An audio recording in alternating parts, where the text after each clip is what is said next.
शनिवार को नोटिस मिला, संडे को सुनवाई नहीं हो सकती, सोमवार को एप्लीकेशन, मुश्किल से मुश्किल सोमवार को उन्होंने जेसीबी ला के तोड़ दिया। ये बोल रहे हैं जे वो अब बाद में बोले ये सरकारी जमीन है, लिया के ना नोटिस दिया ना कुछ दिया, तोड़ दिया।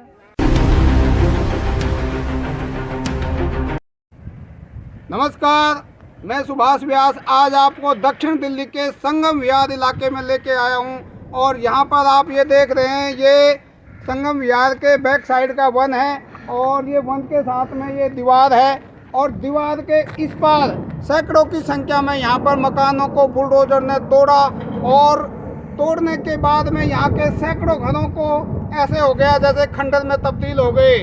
जिस तरह से आदमी बाहर से आता है, मेहनत मजदूरी करता है और मेहनत मजदूरी करते हुए प्लॉट खरीदता है, अपने घर अपने गहने या गिरवी रखता है, गांव की जमा पूंजी लाता है और उनको लाकर यहाँ पर एक प्लॉट खरीदता है। लेकिन उसकी बदकिस्मती ये है कि यहाँ नेताओं, पुलिस, शासन प्रशासन, वन विभाग के अधिकारी जितने भी हैं, उन सब के मिली भगत से वो ज़मीन ये काटी जाती है और उसको तोड़ा जाता है। आइए मैं लिए चलता हूँ आपको जो मकान तोड़े गए हैं उनको, ताकि आप देख सकें कि कितने घरों को यहाँ पर तोड़ा गया है। उनके ये घर केवल एक ईंट नहीं है बल्कि एक एक आंसू का कतरा है। तो आइए मैं आपको दिखाता हूँ और लिए चलता हूँ इन खंडरों में जहाँ पर बुलडोजर ने शासन प्रशासन, वन विभाग, एनजीए जो भी कहें उन सब की कारनामे, जो कि आम इंसान को इस तरह से ज़मीन दोज कर दिया गया, इनका घर को, आशियाना को, जहाँ पर दिल्ली के अंदर में जहाँ झुकी वहीं मकान के नारे दिए जाते हैं मगर बने हुए जो घर हैं उनको तोड़ा जाता है। दक्षिण दिल्ली लोकसभा क्षेत्र का ये संगम विहार इलाका और सामने आप जो देख रहे हैं ये संगम विहार के बैक साइड का इलाका है और यहाँ पर कम से कम सैकड़ों की संख्या में मकान तोड़े गए। अब इस मकान को तोड़ने के बाद में इसमें जो बची हुई ईंट हैं उनको ये लोग भरकर ले जा रहे हैं ताकि कुछ इनसे पैसा वसूल हो सके। ये ईंट मार्केट में काफ़ी महंगी है मगर इनको ये 2-3 पर ईंट के हिसाब से इनको मिल जाएगा। इन ईंटों को बेच के इनका कुछ गुजारा हो सकता है मगर इनकी जो लगी हुई पूंजी थी, जो मेहनत मजदूरी करके इन्होंने कमाया था, कर्जा लिया, वो तो सब बेकार गया और यह सर्प हुआ है इनकी नादानी से। इनने नादानी ये कही कि ये वन विभाग की ज़मीन है और जिसने प्लॉट काटे उसकी कहने पे इन्होंने प्लॉट ले लिया। जब ये प्लॉट काटे जा रहे थे तब जो अधिकारी कार्यरत थे वो कहाँ थे? अगर कोई व्यक्ति ग्राम सभा की ज़मीन हो, वन विभाग की ज़मीन हो या सरकारी ज़मीन हो, उस पर अगर कोई छोटा सा भी अगर ढांचा तैयार करता है तो तुरंत ये अधिकारी वहाँ पहुँच जाते हैं और बिना लिए दिए वहाँ पर आप कुछ भी नहीं बना सकते। फिर ये तो एक बहुत बड़ा स्कैंडल है जो बिल्डर के साथ मिलकर उन्होंने ये सारी कारस्तानी की है और इसमें ये गरीब लोग फंस जाते हैं जो प्लॉट महंगे दामों पर खरीदते हैं और फिर बनाने के लिए पैसों का इंतजाम करते हैं। इसके लिए बिल्डर जिम्मेदार नहीं है क्या? जो अधिकारी जब यहाँ पर ये मकान बनाए जा रहे थे, प्लॉटिंग की जा रही थी, क्या वे अधिकारी दोषी नहीं हैं? क्या उन पर एक्शन नहीं होना चाहिए जिनके कार्यकाल के दौरान ये सब प्लॉटिंग हुई है? यहाँ के जो लोग बेघर हुए उन सबसे सलाम दिल्ली की टीम पहुँची और उन लोगों की आप बीती उन्हीं के मुख से सुनी। आइए सुनवाते हैं आपको। क्या नाम है आपका? सवाना खातून। हाँ? सवाना खातून। अच्छा, ये कितने गज का मकान था? मेरा 33 गज का था। 33 गज।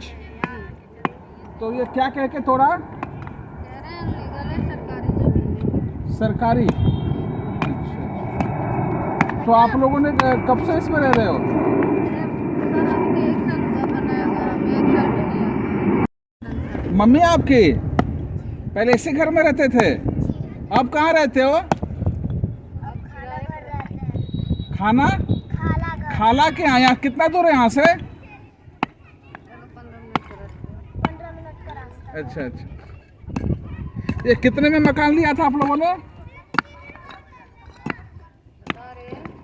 ये सर हमने लिया था 9.5 लाख में। 9.5 लाख 1 साल पहले? कितना गज था? ये मकान तो हमने 5 साल पहले लिया था, अभी अच्छा अच्छा 5 साल पहले 9.5 लाख में लिया था। कितने गज था ये? 33 गज था हमारा। अच्छा अच्छा अब सब खत्म हो गया? देख ही रहे हैं, बता पेपर वगैरह सब आपके पास था? है पेपर रखे हुए अभी है। आपका नाम क्या है? सायरा खातून। अच्छा अच्छा ये सब कैसे हो गया? ये तो हम लोग जमीन लिए, बोल रहे हैं जे वो अब बाद में बोले जे सरकारी जमीन है, लिया के ना नोटिस दिया ना कुछ दिया, तोड़ दिया। कितना पुराना था आपका? हमारा तो साथ ही में सब लिया गया, बाकी मैं यहाँ रहते हुए 5 साल हो गया था। अच्छा आपको लिया था आप ये 9-10 साल पहले? हाँ 5 साल हो। कितने में लिया था आपने? 8 लाख में लिए थे। कितना गज जमीन था ये? 33 गज। अच्छा सबको 33 गज दिया था? हाँ अच्छा अच्छा 33 गज मतलब ये 5 लाख में खाली प्लॉट लिया था। 8 लाख में खाली प्लॉट लिए थे, उसके बाद 2 मंजिल बनवाए थे इस पे लिंटर डाल। अब सब प्लेन हो गया? सब प्लेन हो गया। घर में कौन कौन रहते थे? घर में हमारे बच्चे हैं 5, 2 मियाँ बीबी हैं हम लोग। अब अभी कहाँ रह रहे? उधर किराए के मकान ले रखे हैं, एक रूम उसी में रहते हैं। बोर्ड का पेपर है, बच्चे परेशान है, ये घरे वो घरे भेज रहे हैं पेपर के लिए, पढ़ने के लिए, रहने का ठिकाना ना, खाने का ठिकाना, सब सामान इसमें दब गए। क्या करें हम लोग तो। क्या क्या सामान था जो आप निकाल पाए? जो छोटा मोटा सामान था निकाल लिया, दो तोड़ के गया, राते राती सब कबाड़ी वाला जो मिला वो ढो ले गया, कुछ निकाले कुछ इसी में दब गए। ओहो कहाँ के रहने वाले थे आप लोग? हम सिवान जिला के रहने वाले। अच्छा सिवान जिला के हैं? जी। कौन सा थाना? खाना हम लोग तो जीरा दे पड़ते। अच्छा जीरा दे, डॉक्टर राजेंद्र प्रसाद के क्षेत्र से। जी। सिवान जिला जीरा दे राजेंद्र प्रसाद के क्षेत्र से। इसके बाद ये हालात हो गई है। लेने से पहले आप लोग को पता नहीं था कि जगह गलत है? नहीं, लेने के पहले पता रहता था, हम लोग लेते थोड़े ना। नहीं अच्छा अब ये आप मानती है कि ये जगह जंगल वालों का था? अब मान गए ना, अब बोल रहे जो हमारा है, तोड़ दिया। इतना 2 मंजिल मकान बनाए थे, इतने इसमें टाइल साइल सब लगाए थे, सब टूट गया फाट गया। अब तो बच्चे भी रोड पे आ गए, हम भी रोड पे आ गए। अब तो खाने का ठिकाना, इंसान सुबह जाते थे ड्यूटी करते, ड्यूटी करके लाते। क्या काम करते थे? स्पोर्ट लाइन में सिलाई करते। अच्छा अच्छा अब बिल्डर मिला जिससे आपने प्लॉट लिया था? हाँ वो है, यही सामने है उनके। आप वो क्या कह रहा है? बोल रहे हैं देंगे। बोला है मुआवजा देंगे? हाँ बोलेंगे। एक बार हाथ दिखा रहे बहन जी जरा, हाथ कैसा आपका लगा? चोट लगा हुआ? ये कैसा हो गया? कट गया, ये सामान लिकाड़े, ये यूं टोट लिकाड़ रहे थे, सब कट गया। पूरे जिंदगी की कमाई सब इसी में लूट गया, ढेर हो गया। तो आपके पास में नोटिस कब आया था? नोटिस आया था 24 तारीख को। 24 फरवरी? हाँ पानी का तो 24 महीने में 24 तारीख को आया था जो गई है। अच्छा 24 फरवरी को नोटिस आया, उससे पहले कभी नोटिस नहीं आया? कभी नोटिस नहीं आया। 9वें महीने का नोटिस था। अच्छा पिछले साल का 9वें महीने का नोटिस था और आया 24 में। अच्छा पिछले साल का था, आया हुआ है। हाँ नोटिस किसके पास है? खुद को आपके पास है? तो चिपकाए गए थे, चिपका गए? फाड़ दिए थे, कुछ ही घरों में चिपकाते ही थे इधर, बाकी कहीं नहीं चिपकाए थे। वहाँ तक और तोड़ा किस दिन था? ये तोड़ा था 26 तारीख, 26 तारीख से तोड़ना स्टार्ट कर दिया था। अच्छा 26 फरवरी से 28 फरवरी इन्होंने तक? हमें शाम को नोटिस दिया है। अच्छा और शनिवार छोड़ के सोमवार से इन्होंने तोड़ना स्टार्ट कर वीडियो इस पे डाल देना। क्या कुछ कहना चाहते हो आप? दिया। सर क्या कहना सकते हैं, एक टाइम पे देख लो ऐसा था, पहले यहाँ गाय वाय रहती थी, यहाँ गोदाम था, यहाँ घर वर थे, यहाँ फैमिली रहती थी कुछ। आपको ही पता है, अब कुछ दिन में 3 दिन पहले नोटिस मिला था बंदों को। शनिवार को नोटिस मिला, संडे को सुनवाई नहीं हो सकती, सोमवार को एप्लीकेशन, मुश्किल से मुश्किल सोमवार को उन्होंने जेसीबी ला के तोड़ दिया। अब तुम्हें पता 3 दिन तक इन्होंने तुराई करी है। यहाँ सब घरों को ऐसे तैसना कर दिया, बहुत बंदों के सामान दो हुए पड़े हैं। इसमें से एक मेरा भी था, ये रहा, तो दूर भी नहीं है, ठीक है। बहुतों के सामान कुछ नहीं निकला है, ऐसे सब बहुत से ऐसे 3-4 दिन आप समझ लो बस।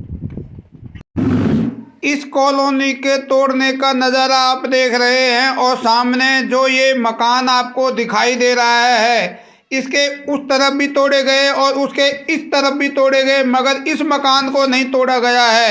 आप जानते हैं ये मकान किसका है? जी हाँ, ये मकान उसी बिल्डर का बताया जा रहा है जिसने इस कॉलोनी की प्लॉटिंग की, यानी जो वन विभाग की ज़मीन थी उसने अधिकारियों से मिलके और इस जगह की प्लॉटिंग की और गरीब लोगों को बेचा और इसका मकान आज बच गया, क्योंकि बाकी सब लाइन से लगातार मकान टूटे हैं, लेकिन बीच में इसका मकान आया, उसको छोड़ दिया गया है। इसका मतलब क्या है? इसका मतलब क्या निकलता है? क्या बिल्डर की किसी से सांठ-गांठ है? क्या बिल्डर को पहले से पता था और उसने अपने मकान पर स्टे ले लिया? क्या मामला है आखिर ये? इसका मकान क्यों नहीं तोड़ा गया? जो गरीबों का मकान तोड़ा गया है उसका खामियाजा उनको भुगतना पड़ेगा, मगर बिल्डर का मकान ऐसे ऐसे खड़ा है। जरूर इसमें कुछ दाल में काला नजर आता है। जिन लोगों के मकान तोड़े गए उन सब ने इस बिल्डर से कहा था कि हमें हर्जाना दीजिए, आपकी वजह से हमारे मकान टूटे हैं। तब इसने कहा था कि मैं आपके लिए कोर्ट में बोलूँगा और आपको रियायत दिलवाऊँगा, लेकिन ऐसा मुमकिन नहीं है, क्योंकि ऐसा ये बिल्डर करेगा नहीं और ना ही अधिकारी इन लोगों के पैसे वापस देंगे। आप इस बारे में क्या राय रखते हैं? असली दोषी कौन है? क्या ये मकान लेने वाले बिल्डर या उस समय के जो अधिकारी या सरकार? आप कमेंट बॉक्स में ज़रूर बताएं। साथ ही अगर आपने हमारे चैनल को सब्सक्राइब नहीं किया है तो सब्सक्राइब करें। नमस्कार, जय हिंद।